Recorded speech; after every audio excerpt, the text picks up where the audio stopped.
Veremos el tema de límites y continuidad. El estudio de los límites es la base para la comprensión y el estudio de la derivada. Comenzamos con la definición informal del límite de una función.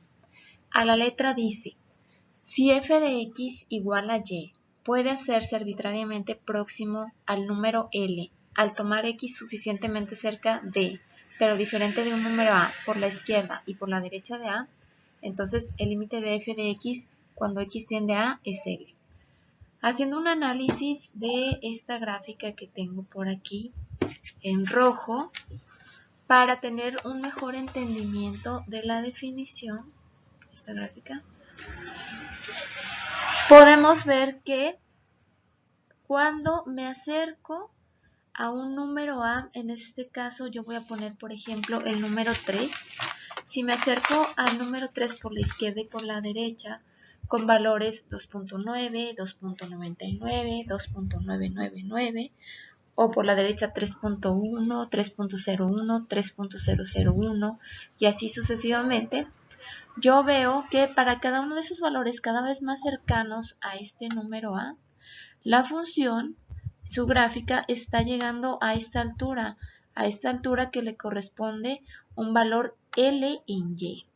Entonces, cuando se dice que la coordenada X tiende a ese número A, tiende significa que me acerco cada vez más a A, pero sin llegar a tomar ese valor, en este caso 3. Cuando sucede eso, que cuando los valores están muy cercanos a A y esos valores están tendiendo a un mismo valor en Y, se dice entonces que el límite existe y es igual a L. Entonces, la notación para especificar un límite es esta y se lee. El límite de f de x cuando x tiende a A es igual a L. Entonces, en otras palabras, el límite es el valor que toma en Y una función cuando cuando en el eje X me acerco por izquierda y por la derecha a un número A. Entonces, si por la izquierda y por la derecha me estoy acercando a un mismo valor en Y, bueno, entonces decimos que el límite existe.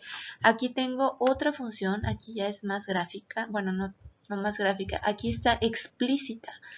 Un cociente y igual a 16 menos x cuadrada entre 4 más x. En este caso, la gráfica está definida por esta línea recta con la particularidad de que cuando x es igual a menos 4, resulta que la función queda indefinida, porque aquí si se fijan en el denominador está 4 más x. Si x vale menos 4, me da 4 menos 4 igual a 0 en el denominador. Y ya vimos que un 0 en el denominador es un número no real, está indefinido. Entonces esto se representa con este pequeño circulito, representa un hueco en la gráfica de la función. Entonces en este caso, aun cuando la función no está definida en menos 4, pero sí me puedo acercar a los valores menos 4, eso ya dijimos que es tender a menos 4.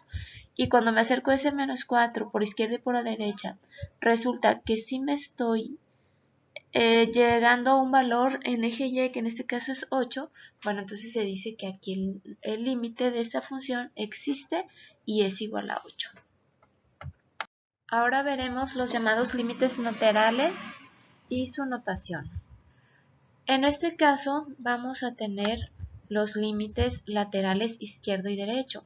El límite lateral izquierdo lo puedo representar en la notación de límites cuando me acerco al número A por la izquierda con esta expresión x tiende a A y con una potencia, un signo menos pequeñito. Entonces a ese le llamo el límite izquierdo.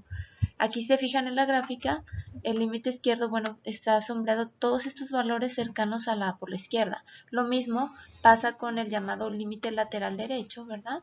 Se representa con x tiende a A con una potencia, un signo más. Ahí me estoy refiriendo a la notación de que me estoy acercando por la derecha. Y aquí se fijan, todo este conjunto sombreado son valores que cada vez se acercan a la por la derecha. Para estas funciones que tengo aquí de este lado, si se fijan, cuando x tiende a A por la izquierda, el valor está tomando en Y un valor LI. Y si yo fuera por la derecha, ¿verdad? Está tomando otro valor diferente más abajo que le llamo LD. En este caso, cuando los límites laterales de un valor X que tiende a un número A por la izquierda y por la derecha son diferentes, o sea que están tomando diferente altura en Y, se dice que el límite cuando X tiende a A no existe. Entonces, cuando los límites laterales por la derecha y por la izquierda llegan a un valor distinto en Y, entonces decimos que el límite cuando X tiende a A, ahora sí en A, no a la derecha y a la izquierda, ahora sí en ese número se dice que no existe. En cambio acá, por ejemplo, tengo una gráfica donde cuando X tiende a por la izquierda, si se fijan aquí a la izquierda, está tomando un valor, una altura más o menos por acá, L. Y también cuando cada vez me acerco a la derecha, también me acerco a ese mismo valor L. Entonces, en este caso, ambos límites laterales, cuando X tiende a la derecha, con ese signo más, y cuando X tiende por la izquierda, ese signo menos, es un valor L, entonces decimos que el límite sí existe y ya dijimos que lo expresamos así o lo representamos así. Una consideración muy importante en el estudio de los límites es la siguiente. La existencia de un límite de una función cuando X tiende a un número A, ya sea de un lado o desde ambos, dice aquí que no depende de si la función está definida en ese número A, sino solo de si está definida para los valores cercanos a A. Entonces, en este caso, en la gráfica de la izquierda era el ejemplo que habíamos analizado anteriormente, donde decíamos que la función no está definida para x igual a menos 4, porque nos daba una división entre 0. Sin embargo, ya vimos que el límite sí existe. ¿Por qué? Porque el límite depende de los valores a los que está tendiendo la X, en este caso está tendiendo a menos 4, tender ya dijimos que es acercarme a menos 4 por izquierda y por derecha, entonces como los valores cercanos a menos 4 por izquierda y por derecha sí definen a la función y la definen en valores cercanos acá arriba en Y a 8, entonces decimos que el límite existe y es igual a 8. Entonces aquí vemos, f de x no está definida en el número a, en este caso menos 4, pero el límite sí existe. Acá tengo la misma función, pero aquí ya puse otra condición.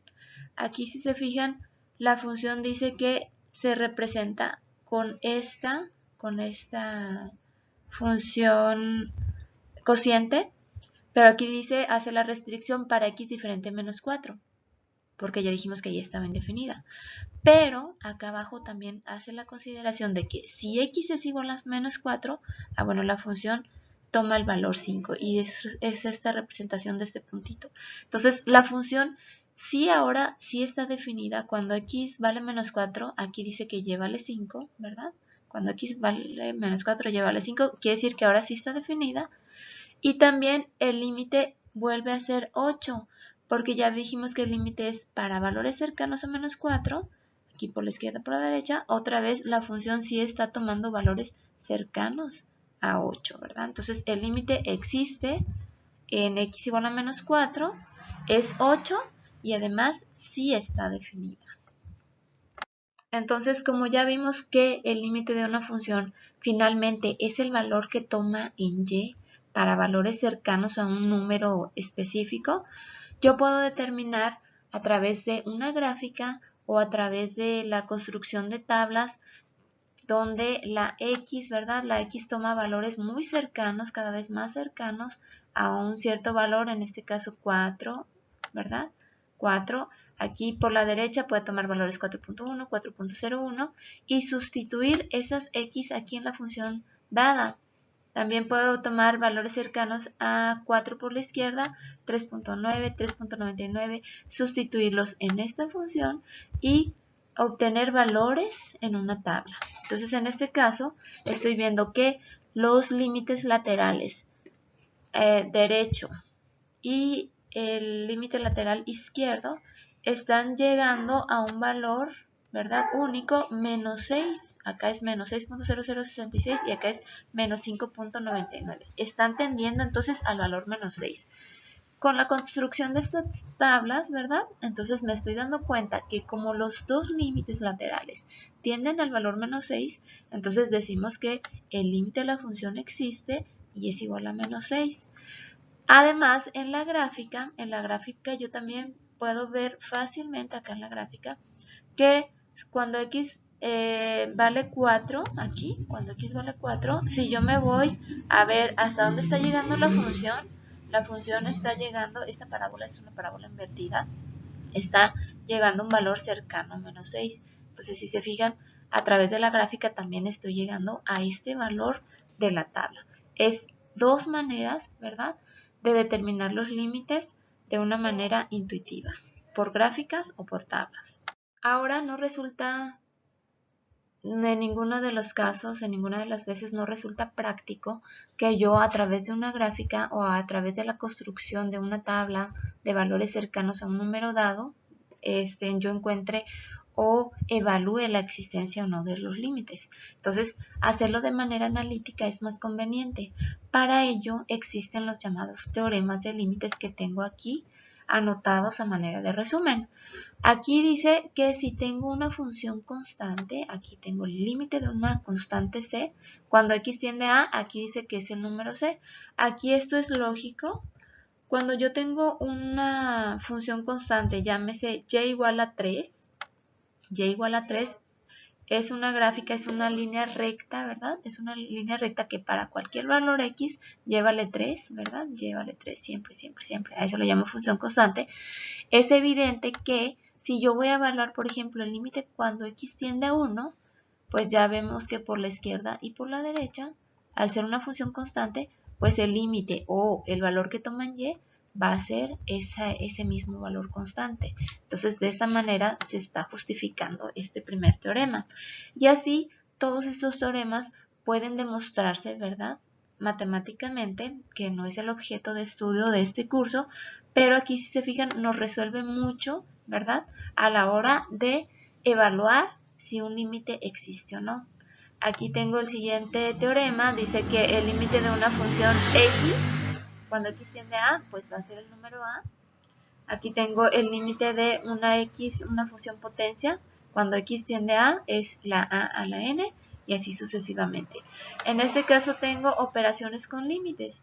Aquí estoy haciendo el límite cuando x tiende a de la suma de una función f más g o f menos g, pues aquí dice que puedo calcular los límites de manera individual y luego sumarlos o restarlos. Lo mismo ocurre con el producto. Aquí, para facilitar las cosas, vamos a ver el llamado límite de una función polinomial. Aquí dice que en general, para evaluar el límite de una función polinomial, o sea, un polinomio común, cuando x tiende a un número real a, lo que vamos a hacer solo es necesario evaluar la función en x igual a a. Entonces aquí dice que el límite de f de x cuando x tiende a sería evaluar. Aquí un ejemplo muy rápido.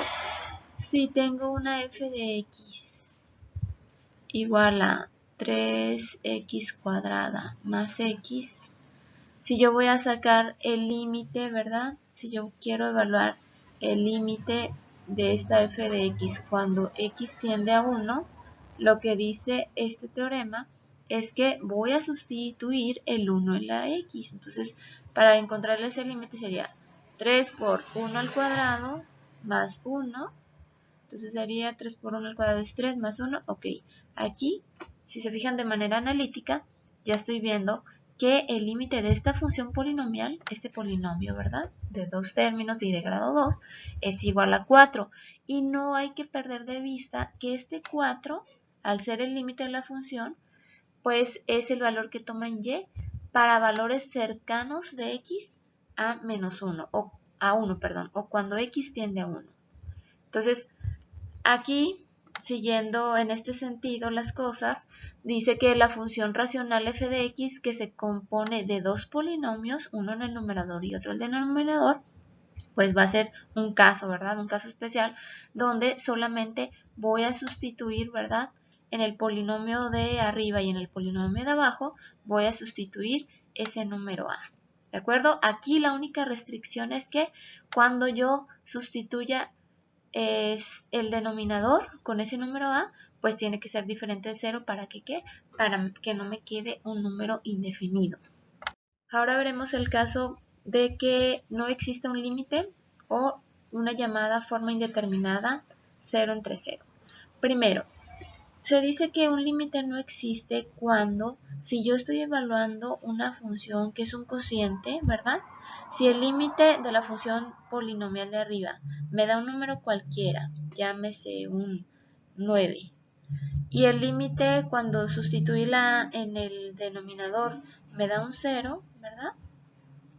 Entonces aquí cuando me da un número límite de arriba del numerador diferente de 0, pero abajo sí me da un 0, bueno, entonces aquí la conclusión es que el límite no existe.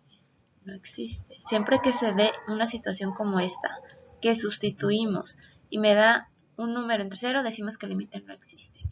Tengo este ejemplo. Aquí la función polinomial es un x menos 5 en el numerador y abajo es un x cuadrada menos 10x más 25, que si se fijan, este es un trinomio cuadrado perfecto que se puede factorizar como un binomio al cuadrado, ¿verdad? Aquí, si se fijan, tengo el binomio al cuadrado es x menos 5 por x menos 5. Se va a ir con el x menos 5 del numerador. Entonces aquí se va se va con uno de estos dos porque está al cuadrado. Al final entonces me está quedando que el límite es 1 entre x menos 5. Y ahora sí, si sustituyo esta x cuando x tiende a 5, resulta que me da un 1 entre 0. Y ya dijimos que cuando evalúo una función cociente y arriba me da un número real y abajo un 0, la conclusión es esta. El límite no existe.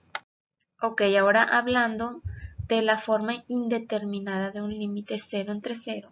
Aquí dice que cuando una función racional, al sustituir el valor de a en numerador y denominador, me resulta una división de 0 entre 0, se llama la forma indeterminada. Entonces existe el llamado teorema del factor del álgebra, x menos a, que dice ahí que debe haber un factor, ¿verdad?, común en el numerador y denominador. En este caso, ese factor común, si se fijan, es el x menos esta a, la a que es el número al que está tendiendo x. Debe haber entonces un factor común al numerador y denominador que a la hora que se elimine, como fue el caso del ejemplo anterior, pues me va a permitir entonces, a partir de la forma indeterminada, ahora sí poder evaluar este límite. Entonces, en un principio, me había dado una forma indeterminada 0 entre 0 al sustituir la a. Entonces, cuando da 0 entre 0, hay que buscar ese factor común al numerador y denominador para que al final se pueda evaluar la expresión y llegar a una conclusión respecto al límite, que en este caso, si seguimos el procedimiento, resulta que sí, el límite sí existe y es un tercio. Ahora hablaremos de continuidad. Se dice que una función es continua cuando en su gráfica no nos encontramos con ninguna interrupción en su representación. En este caso, tengo aquí ejemplos de funciones que no son continuas. Si se fijan, todas tienen en su representación gráfica una interrupción, ya sea identificada como un huequito en su gráfica o como una disrupción, como es el caso del inciso A. Entonces, vamos a ver que cuando una función no es continua, podemos verificar a través de la definición de sus límites o de la definición de la función en el número A, si hay continuidad o no. Esa va a ser la pauta que estaremos estudiando, ¿verdad?, para determinar si las funciones presentan esas interrupciones. Entonces, en el caso del inciso A, vemos que ni el límite existe y la función tampoco está definida en el número a. ¿Por qué? Porque ahí en el número a se presenta una asíntota. ¿De acuerdo? Esas asíntotas verticales significa que la función no toma ningún valor y por lo tanto, como ya dijimos, ni el límite existe y la función tampoco está definida. En el caso del inciso B, ¿verdad? Vemos que la función sí está definida. Cuando x vale a, y vale esto. Aquí a esta altura, este puntito negro, significa que cuando x vale a, y toma este valor. Pero lo que no existe es el límite. ¿Por qué? Porque a la izquierda de la, cuando x tiende a por la izquierda, la función toma un valor en y acá arriba. Y cuando x tiende a por la derecha, la función toma un valor y abajo. En otras palabras, los límites laterales son diferentes y ya dijimos que si los límites laterales no son iguales, decimos que el límite no existe. Ahora, para el caso 3, vemos que la discontinuidad se da a raíz de lo que pasa con el límite o la definición. En este caso, f de a no está definida, porque cuando x vale a, si se fijan, aquí hay un hueco, aquí se supone que esto representa que no, la función no tiene ningún valor ahí, pero el límite sí existe. Entonces, ¿por qué sí existe? Porque cuando x tiende a por la izquierda y cuando x tiende a por la derecha, bueno, sí estoy llegando a un valor y dado, un mismo valor, un valor único. Entonces, aquí se fijan, eso es lo que sucede con esta función. Y por último, en esta, la función sí está definida en el número a. Cuando x vale a, y vale a la altura de este puntito, ahí significa que sí está definida. El límite sí existe porque a la izquierda y a la derecha del número a, cuando x tiende a, sí llega a un valor, ¿verdad? Único L, pero aquí lo que pasa es que el valor del límite no coincide con el valor de la función cuando x es igual a a. Entonces también cuando hay una discrepancia entre el valor del límite y la definición de la función en ese número específico, entonces decimos que se presenta una discontinuidad. Por lo tanto, de los ejemplos anteriores, podemos determinar que para que haya continuidad en un número, se tienen que cumplir tres condiciones. 1, 2, 3. La primera, que la función en el número a esté definida, ¿verdad? Que para cuando x vale a, tenga un valor en y. La segunda condición es que el límite cuando x tiende a exista. Y por último, la última condición dice que el límite, como existe, como ya dijimos que el límite existe por la condición 2, debe de tener cierto valor. Aquí se me ocurre un valor 3. Y que también cuando la función yo la evalúe en el número a, pues esa función también tome el valor 3. Entonces, en este caso, si se cumplen las tres condiciones, podemos decir que hay continuidad en un número a determinado. Ahora hablaremos de la continuidad en un intervalo. La definición dice, una función es continua sobre un intervalo abierto AB, que se representa el abierto con paréntesis, si es continua en todo número del intervalo. Y para el caso de los intervalos cerrados, que se representan con corchetes, se dice que es continua en ese intervalo si es continua en todo el intervalo cerrado, abierto, ¿verdad? O sea, sin incluir a los extremos, y que además se cumpla lo siguiente, que el límite cuando x tiende a por la derecha, ¿verdad?, sea igual al valor de la función evaluada en a, y que el límite cuando x tiende a b por la izquierda sea igual a la función evaluada en ese número b del intervalo.